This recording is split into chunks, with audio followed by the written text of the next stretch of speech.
Shalom, shalom. First, I like to give all praise and glory. Hawabashim Yawashaba Hashem, Harakakodash, Mamath. Double honors to the elders and apostles of GMS, and honors to the elder apostle Aharon 1 of the Lansing Camp,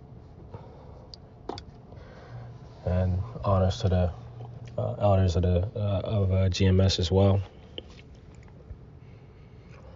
This is the book of Daniel, chapter 2. We'll start at verse 21. And he changes the times and the seasons. No, verse 20. Daniel answered and said, Blessed be the name of Yahweh forever and ever, for wisdom and might are his. And he changes the times and the seasons.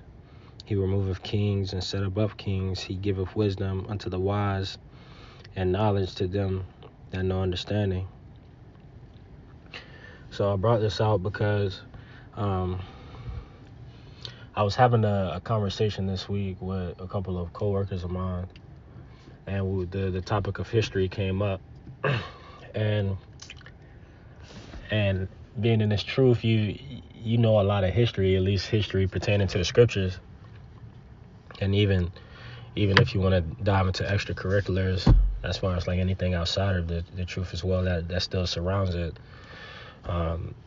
The Lord still made us know and made us aware of all these things, but he revealeth these things unto us through his goodness, through his wisdom. Only he allows us to know what we need to know in certain conversations. So with that being said, I was having a conversation with a couple of my coworkers, and the topic of the topic of Alexander came up, and at work, preface, I keep it like I play a lot at work. I play a ton, a little too much actually, but I still get my stuff done. But I made that point to say this, that when it came to being on point with the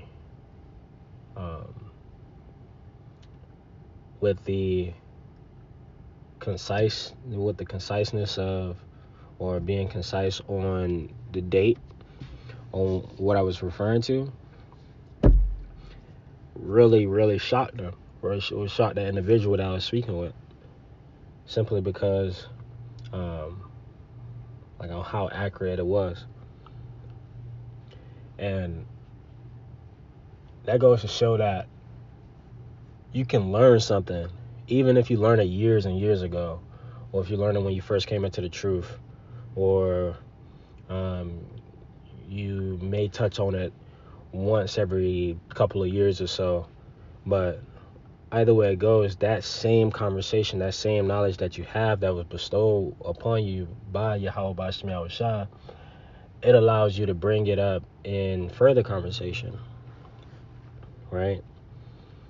Which is the best possible part.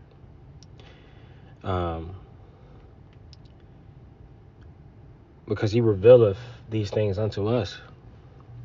It says he revealeth the deep and secret things. He knoweth what it is in the darkness, and the light dwelleth with him. So the Lord knows everything. He even knows the spirit of each individual, whether they're for him, whether they're against him, whether that person's an Israelite or whether that person's a non-Israelite person. The whole nine. The Lord controlleth it all, and he's the author of it. Right? Which is the best part, the best possible part. Verse 23, I thank thee and praise thee, O thou power of my fathers, who have given me wisdom and might, and has made me known unto me now what we desired of thee. For thou hast now made known unto us the king's matter.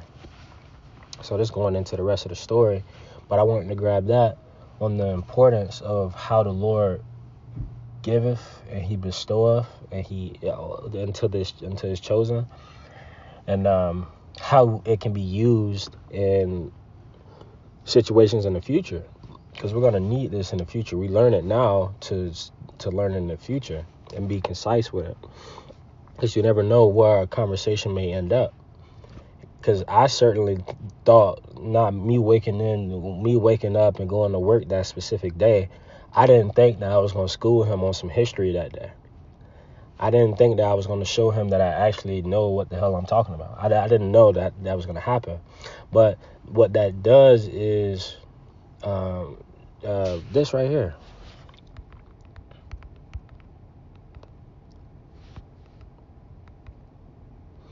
2 Timothy 2:15, study to show thyself approved unto Yahweh, a workman that needeth not to be ashamed, rightly dividing the word of truth. So that in itself, that allows you to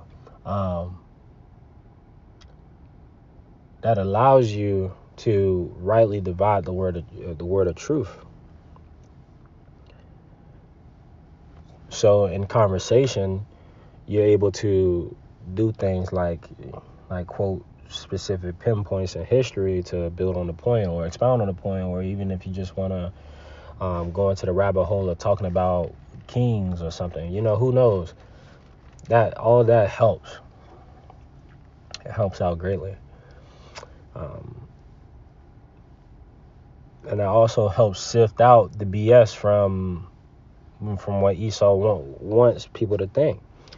Because a lot of times that Esau, he'll go to, let's say he'll go to a public school, and then he'll go to a college, and then this college may teach you this specific way of how history was written, but in reality, they only see it from the point of view of their system, instead of seeing it from the point of view of the scriptures. You know what I'm saying? They only see it from a point of view that was given to them by someone who may have been against that same exact kingdom. So, and that's why I always build on that point, as in, you see history this way. You see it as this great, wonderful thing that Alexander did, but a completely different group of people. For example, in the scriptures, Daniel, right? Daniel saw it differently. And those events had something completely, a complete different negative connotation of something that happened before. So all of that to say this, that's why it's important to know what you're talking about.